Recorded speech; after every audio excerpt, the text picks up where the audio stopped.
자들을 옳다 하느니라. 아멘.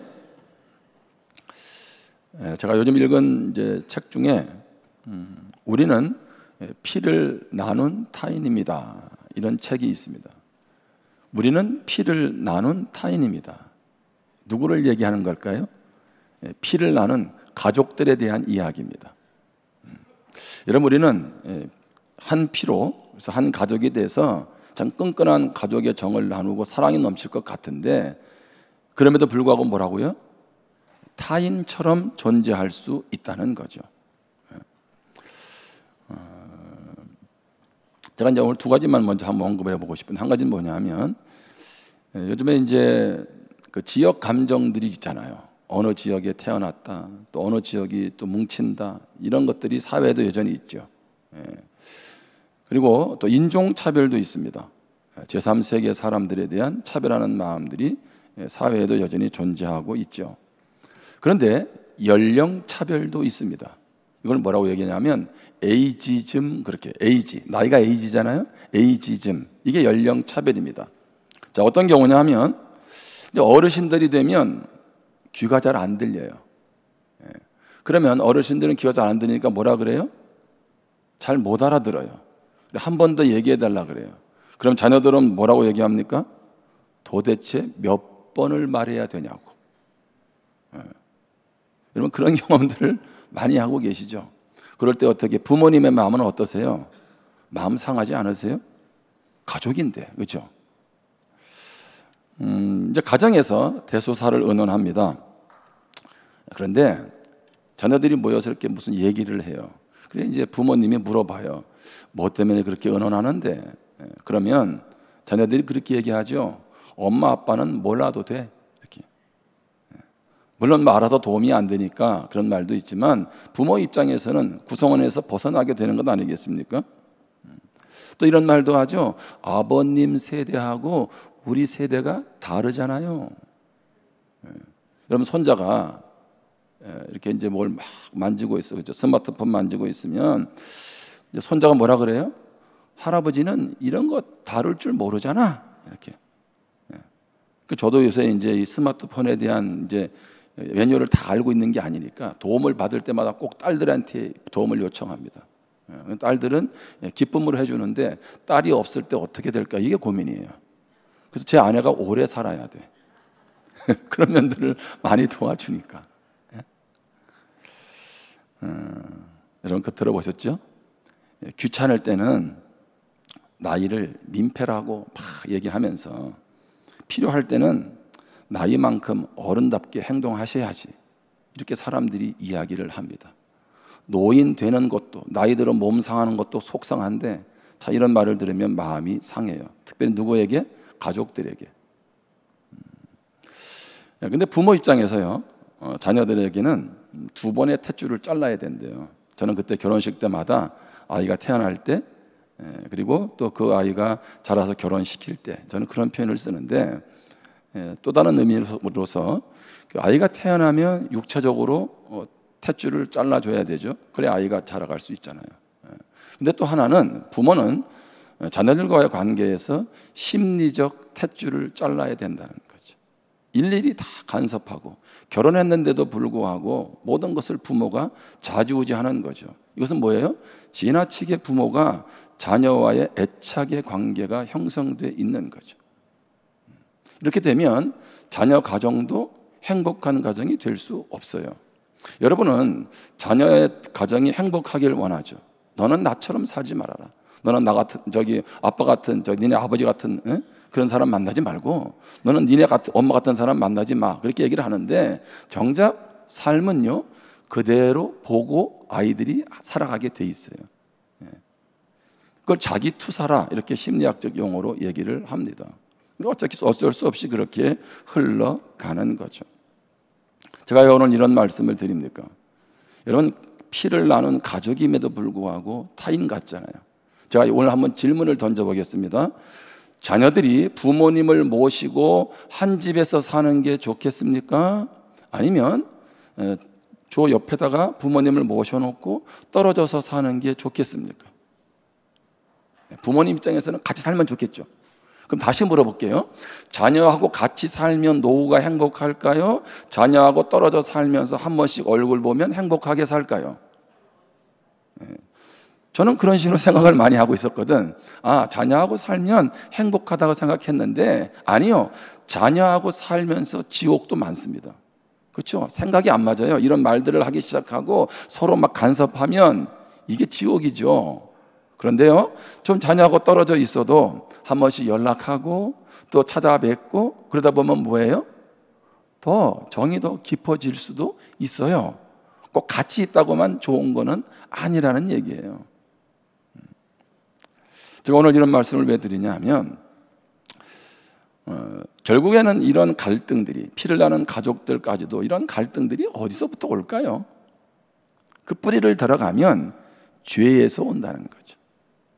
다른 말로 하면 한번 따라합시다. 죄는 자기 중심성이다. 그렇죠? 다 누구 위주로 생각하는 거예요? 자녀는 자기 위주로 부모님을 대하는 거고, 부모는 누구 위주로? 나는 옛날에 이렇게 어른들을 섬겼는데 너희들은, 예? 그리고 그런 표현들을 가만히 보면 다 자기 쪽에서 생각하는 거예요.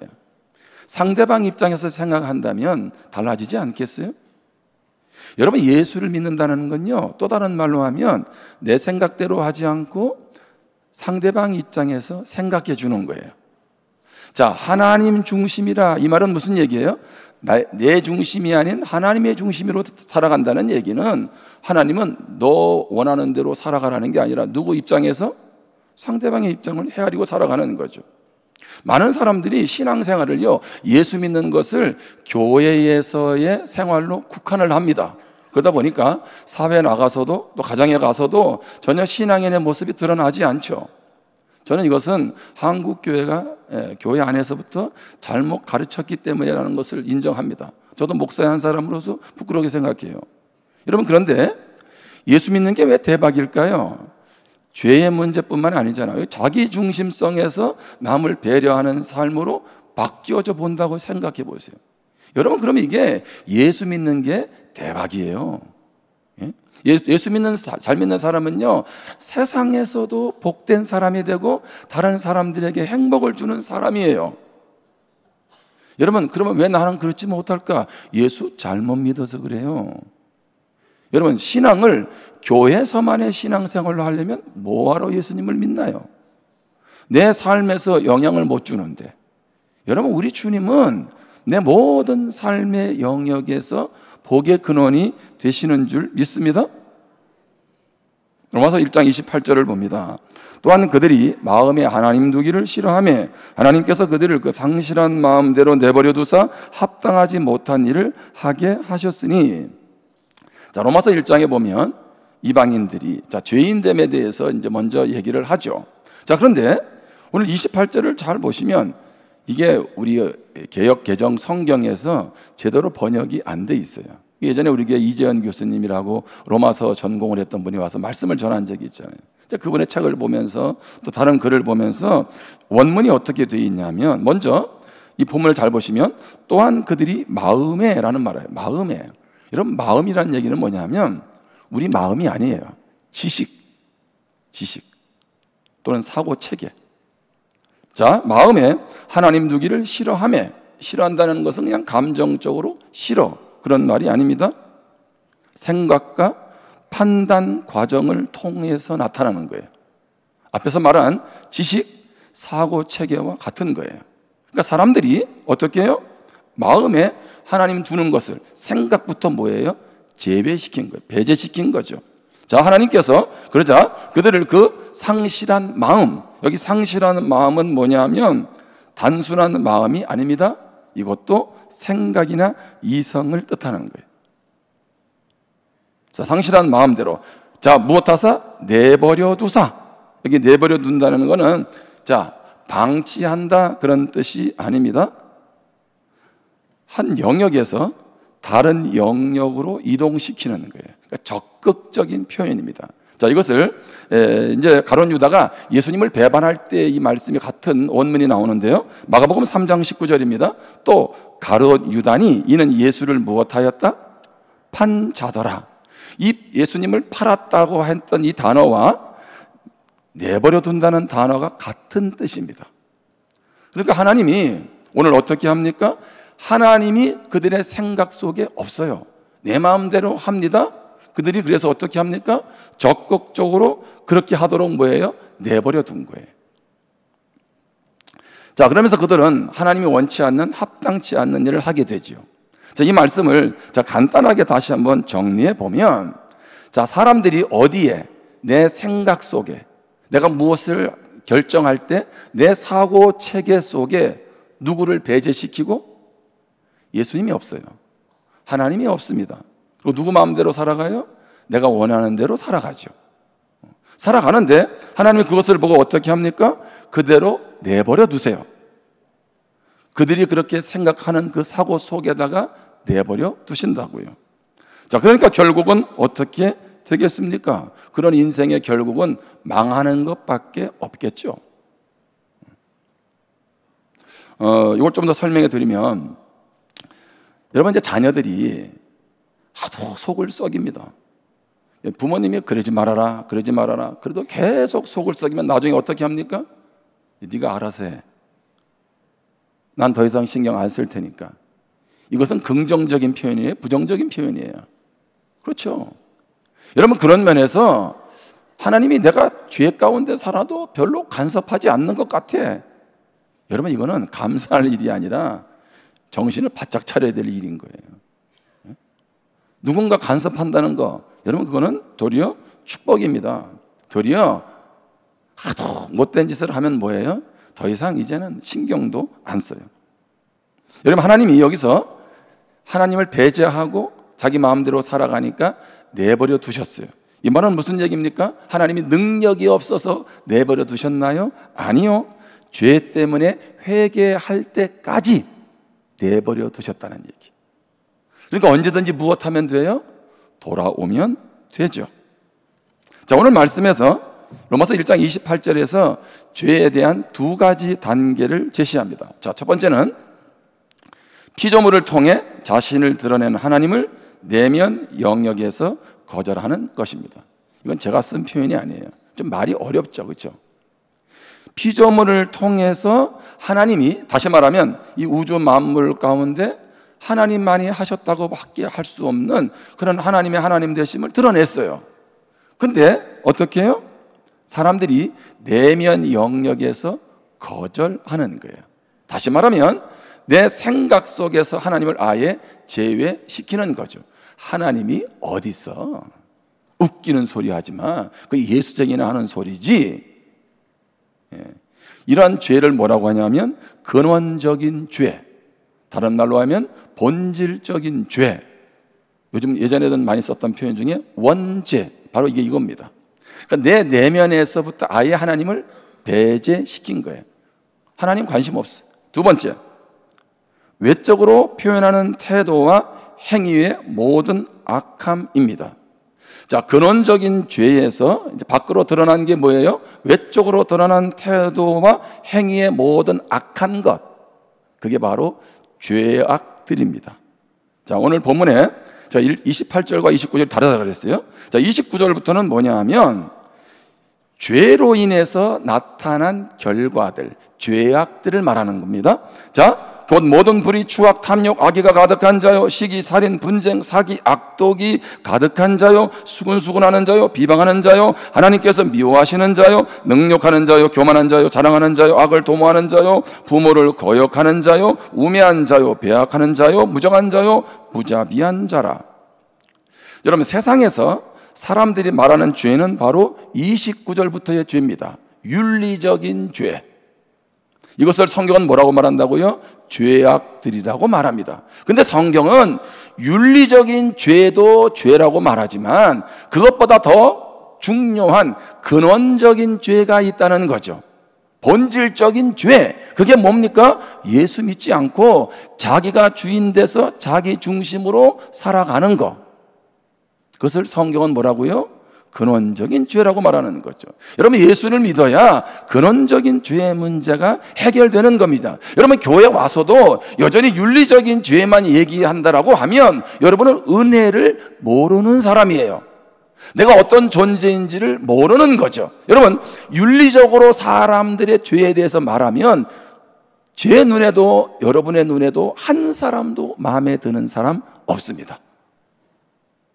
어느 누구도 나는 죄가 없다라고 말할 수 있는 사람 한 사람도 없어요, 윤리적으로 말하면. 그런데 믿는 사람들은 죄 없다라고 말할 수도 있습니다. 무엇이 해결돼서? 본질적인 죄가 해결돼서. 이 말은 죄를 안 짓는다는 얘기가 아니라 십자가에 예수님이 그 모든 죄를 다 담당해 주셔서 근원적인 죄를 무엇했어요? 해결해 주셨어요. 그러니까 근원적인 죄가 해결되면 죄악들도 이길 수 있습니다. 아멘? 할렐루야? 이건 놀라운 사실이에요. 다시 말하면 내면적인 근본적인 죄의 문제가 해결될 때 그 다음에 어떻게 해요? 윤리적인 죄의 문제도 해결되며 나아갈 수 있는 것이죠. 여러분, 하나님을 내 삶에 두지 않고 내가 모든 일에 결정권을 갖게 되면 그것이 바로 끊임없는 문제가 생길 수밖에 없습니다. 여러분, 교회 안에서도요, 자, 우리는 믿고 있어, 그렇죠? 그러면 예수를 믿는 순간 자기 중심성은 사라지나요? 여러분, 어떤 의견을 내고 내 의견이 관철된다라고 하는 건 뭐예요? 자기 중심성이죠. 여러분, 무엇 때문에 때론 사람들, 공동체에도 피곤합니까? 나를 건드렸다는 거예요. 근데 그 말은 뭐예요? 나를 건드리면 안 되지. 예? 모든 것들이 누구 중심으로 움직여요? 나 중심으로 움직이는 거예요. 모든 게 짜증나. 더울 때 이제 에어컨도 제대로 안 되고 뭔가 그러면 여러분 짜증나잖아, 그렇죠? 예. 여러분, 그런데 그 말은 무슨 얘기예요? 누가 짜증나는 거예요? 내가 짜증나.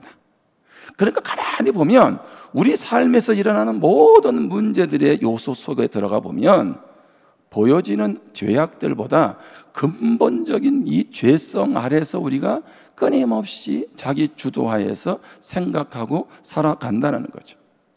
자, 부모가 자기 중심적으로 생각하면 자녀가 항상 뭐예요? 양이 안 차는 거예요. 좀 더 자주 찾아오고 좀 더 여행도 시켜주고 좀 더 용돈도 주지. 자녀가 끊임없이 내 입장에서 자기중심적으로 생각하면 부모가 뭐예요?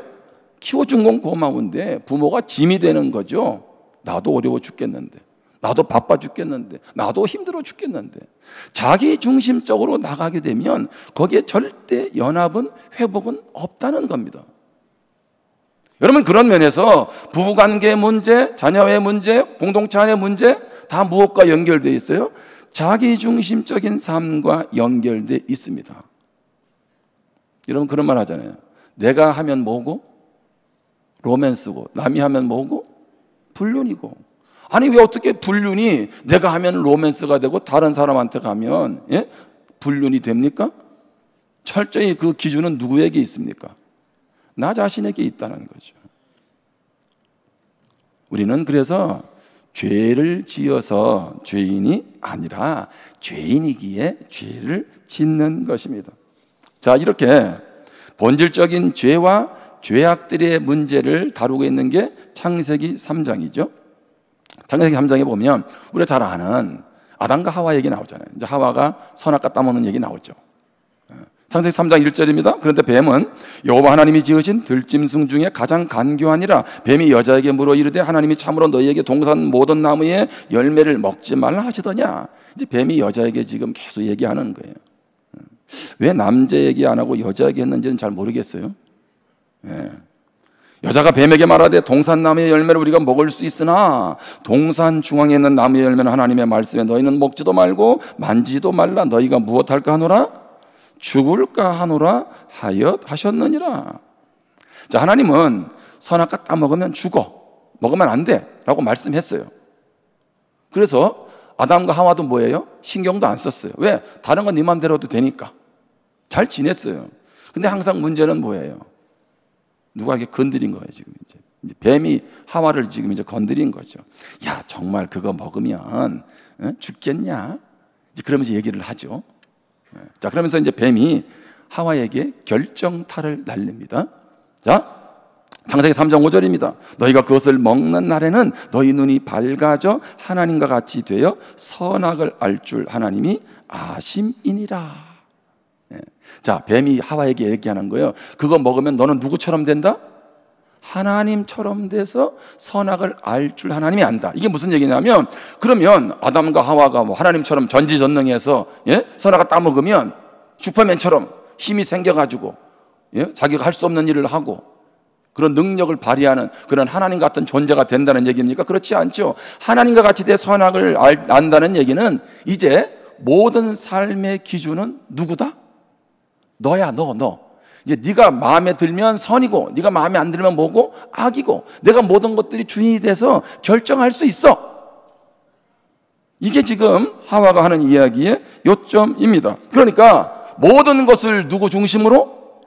그래, 네 중심으로 해 라고 하는 것이 이 말씀의 골자죠. 자, 그랬더니 만져도 안 되고 따먹어서도 안 되는 열매가 어떻게 해요? 달라 보이기 시작했어요. 다시 얘기합니다. 처음부터 달라지지 않았어요. 3장 6절입니다. 여자가 그 나무를 본즉 먹음직도 하고 보암직도 하고 지혜롭게 할 만큼 탐스럽기도 한 나무인지라 여자가 그 열매를 따먹고 자기와 함께 있는 남편에게도 주매 그도 먹은지라.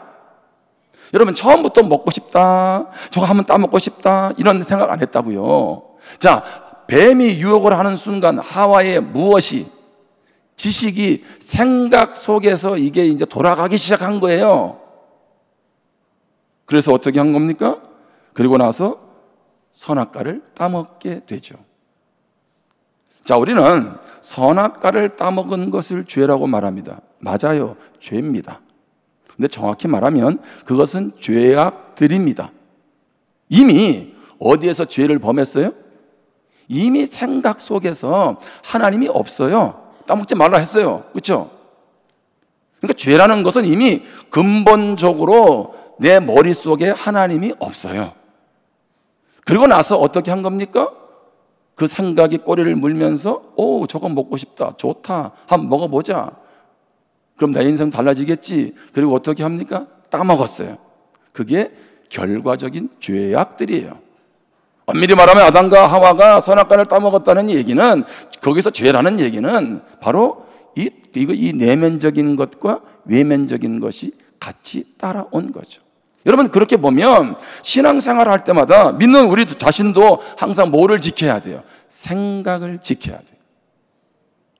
예수 믿어도 여전히 자기 중심적으로 생각하고 그렇게 신앙생활을 할 수 있어요.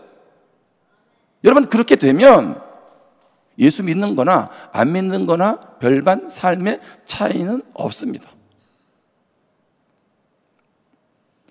이제 여러분, 안 믿는 분들한테 전도할 때 있잖아요. 여러분, 전도하면 우리가 그런 말 많이 하죠. 우리 3번 복음에도 보면 아담 이후에 우리는 다 무엇이고? 죄인이라고. 그렇게 얘기하면, 그렇게 전도를 하면 사람들이 뭐라고 반응합니까? 내가 왜 죄인이냐고. 누구 때문에? 아담 때문에 죄 지었는데 왜 내가 죄인이냐고. 이런 말 안 들어보신 분은 전도를 안 해보신 분이고, 그렇죠? 여러분, 그런 얘기 하잖아요. 조금만 안 믿는 분들도 생각 있으면 그렇게 질문하잖아요. 왜 아담이 지은 죄 때문에 내가 죄인이야? 그러면 그렇게 답변을 합니다. 논리적으로. 그러면 너는 김씨 집안에 태어나고 싶어 태어났냐? 대한민국에 태어나고 싶어 태어났어? 그렇지 않죠? 그러니까 네가 꼭 아담을 몰라도, 네가 인정하지 않아도 네 인생도 네 맘대로 못하잖아. 그럼 그거 인정해야 돼 라고 얘기하죠. 자, 그러면 뭔가 조금 답이 부족하지 않나요? 그래도 왜 내가 아담 때문에 조금 마음이 있잖아요. 기분이 나쁘잖아요. 내 죄 때문이면 모르지만. 근데 성경은 아담의 죄를 말한다는 얘기는 무슨 얘기예요? 하나님 믿지 않고 네가 중심돼 살아왔기 때문에 너도 무엇이다? 죄인이다. 지금 그거를 말해주고 있는 거죠. 여러분, 바울은 죄의 DNA를 이기주의라고 말합니다. 그게 자기중심성이에요. 자, 고린도후서 5장 15절을 봅니다. 자, 그가 모든 사람을 대신하여 죽으심은 살아있는 자들로 하여금 다시는 그들 자신을 위하여 살지 않고 오직 그들을 대신하여 죽었다가 다시 살아나신 이를 위하여 살게 하려 함이라. 자, 그는 누구예요? 예수님이죠. 예수님이 우리 죄를 대신해서 죽으셨어요. 자, 그런데 이제 예수님을 믿은 살아있는 자들로 하여금 누구를 위해 살지 말고 네가 주인 돼서 너를 위한 인생 살아가지 말고 대신 십자가에서 생명 주신 주님의 뜻을 이루고 주님의 영광을 위해서 그분이 중심되어 살아가, 이렇게 말씀하는 거거든요. 여러분, 이 말씀을 누구에게 하고 있습니까? 안 믿는 사람도 들어야 되지만 고린도 교회를 향하여 바울이 하고 있잖아요. 한번 생각을 해보세요.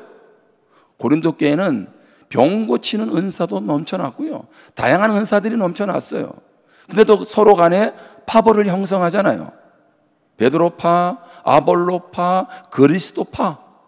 아니, 그렇게 은사도 많이 나타나는데 그것만 있습니까? 성적 타락도 있죠, 사람을 차별하는 것도 있죠. 어느 교회에? 고린도 교회 안에.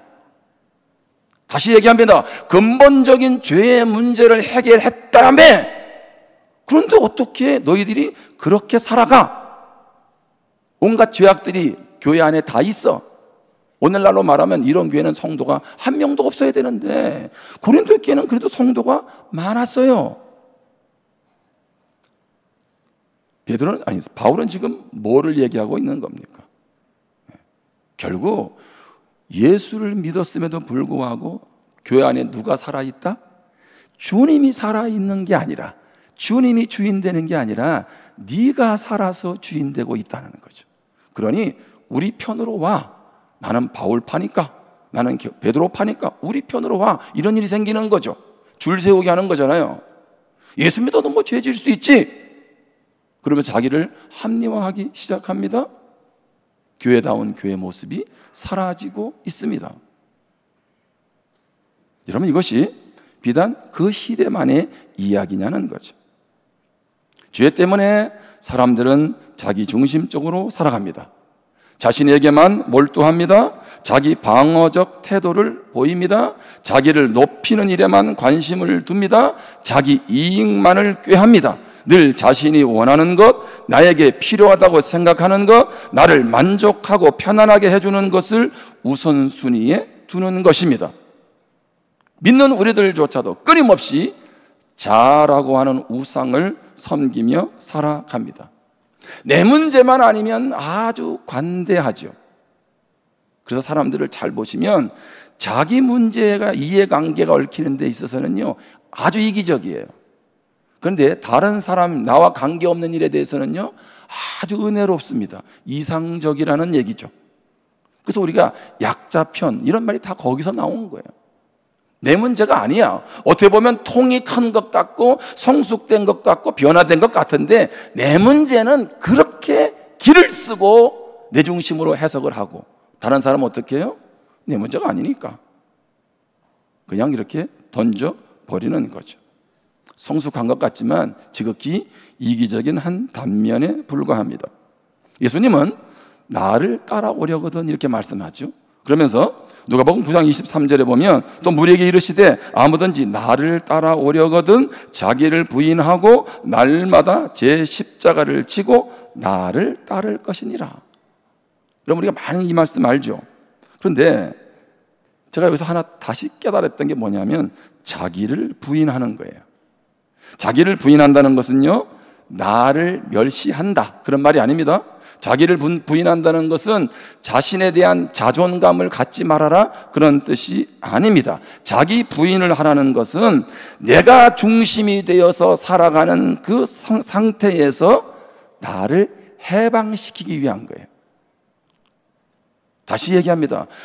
주님이 끊임없이 자기를 부인하라는 얘기는 끊임없이 내 중심적으로 살아감으로 인해서 하나님이 주실 풍성함을 누리지 못하니까 제발 너의 자아에서 해방되기를 원해. 그리고 내가 너의 주인이 되기를 원해. 내가 너 인생의 중심 되기를 원해.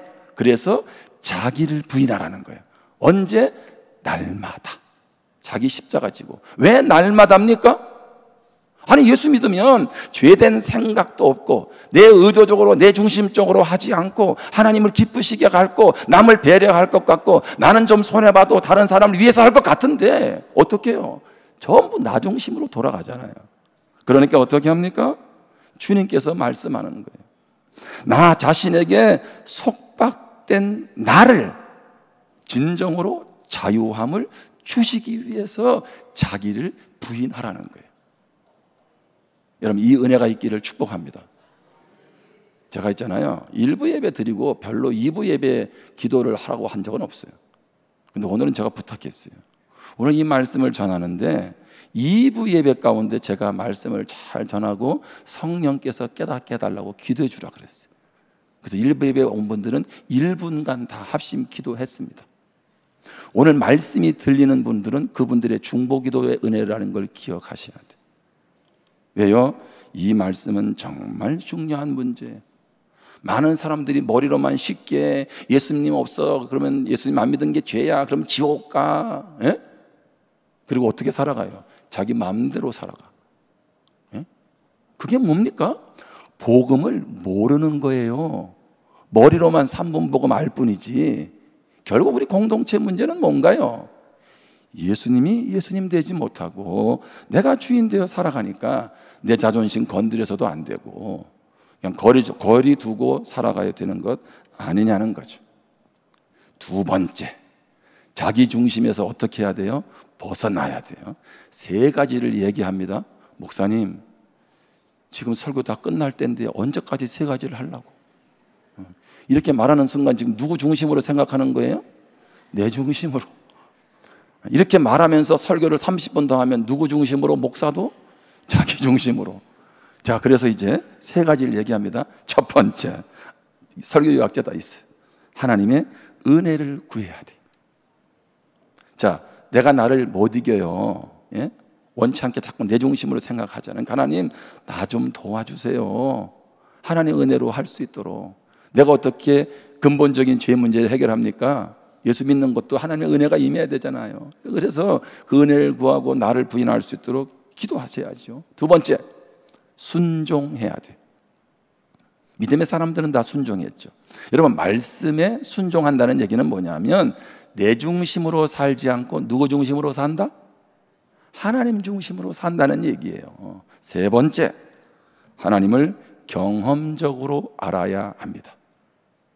하나님을 신앙생활을 머리로만 하는 거예요. 그러니까 살아계신 하나님을 경험하지 못하니까 그냥 내 원하는 대로 살아가는 거죠. 그래서 나는 하나님을 경험적으로 잘 모르는 분들 계시면 다음 학기 하나님을 경험하는 삶에 들어오시면 됩니다. 별로 뭐 관심이 없는 것 같으네.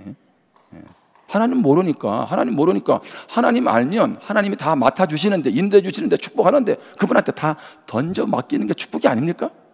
굳이 하나님이 내일을 알아서 내일 염려 맡기라고 했는데 굳이 내일 염려를 내가 왜 끌어안고 계세요? 예? 내 자녀들에도 하나님이 너는 청지기로 그냥 맡으면 되는데 왜 그 자녀들의 인생을 내가 대신 책임지려고 하십니까? 그게 다 뭐예요? 다 내 중심이잖아요. 하나님 모르니까. 한 이야기 하고 이제 마칠게요. 우리 교회에 작년 가을에 행복 축제 때 오신 분이 계세요. 제가 한 설교 때 한 번씩 얘기했죠. 이분은 우리 교회 집사님 전도를 받고 우리 교회를 왔어요. 근데 그때 그분의 마음이 뭐였냐면 하도 오라 하니까 안면이 있잖아, 그렇죠? 한국 사람들 예의를 또 중요시 하잖아요. 그러니까 내가 속으로 한 번만 가고 안 가겠다. 그리고 교회를 왔는데 지금까지 나오고 계세요. 예. 근데 이분이 그래서 교회 올 때마다 이게 교회 와서부터 이게 예배 시간마다 눈물이 나기 시작한 거지.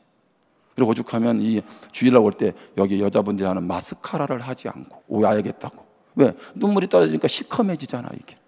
예? 그리고 진짜 이분이 마스카라를 안 하고 왔는데 그때는 눈물이 적게 나왔대요. 예? 지금은 마스카라를 하고 오세요. 근데 제가 지난주에 이분을 어떻게 이제 만나게 됐어요. 그러니까 이분이 그러면서 자기 간증을 하더라고. 다 하나 할 수는 없고 한 가지만 얘기할게요. 예수를 믿는 거 좋잖아요. 제일 좋은 점이 뭐냐 그랬더니 마음이 평안이 있대. 든든하다는 거예요.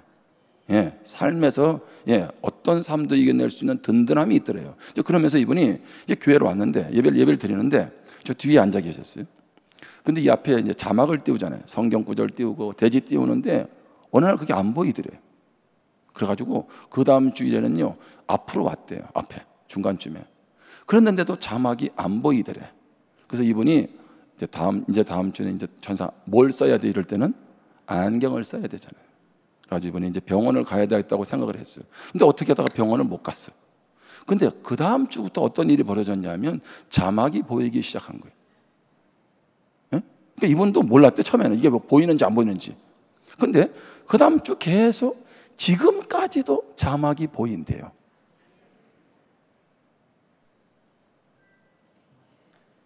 제가 안수해서 부인 너무 좋았을 텐데. 무슨 얘기예요? 하나님이 우리 가운데 무엇 하시다? 살아 계신다는 거죠. 할렐루야. 여러분, 그래서 이 예배가 귀한 거예요. 예? 우리 하나님이 정말 내 삶에서 경험돼야 돼요. 저도 이제 조금씩 영적으로 철이 들어가고 있는 거예요. 그런데 믿어보니까, 신앙생활 하면서 할수록 보니까, 아, 우리 하나님이 정말 대단한 분이구나. 여전히 나도 내 중심으로 목회하려고 하는구나. 이걸 내가 보게 되는 거죠. 바라기는 오늘 이 말씀이 여러분의 평생의 말씀이 되기를 축복합니다. 기도하겠습니다. 이 말씀을 한번 마음에 품고 기도하면 좋겠어요. 여러분, 예수 믿고 근본적인 죄 해결됐어요. 여러분, 정말 그 죄가 뭔지를 알고 해결됐다면, 십자가의 사랑을 안다면 마음대로 죄 짓지 않겠죠.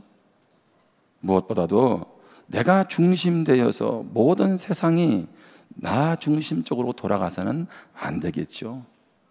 근데 예수 믿어도 끊임없이 자기를 위해서 살고 내가 주인 되어서 살아가니, 주님은 나를 따라오려거든 내 안에서 진정한 자유를 맛보려면 날마다 너 자신을 부인하며 살아야 돼, 이렇게 말씀하고 계십니다. 오늘 이 말씀을 가지고 결단하면서 기도하겠습니다.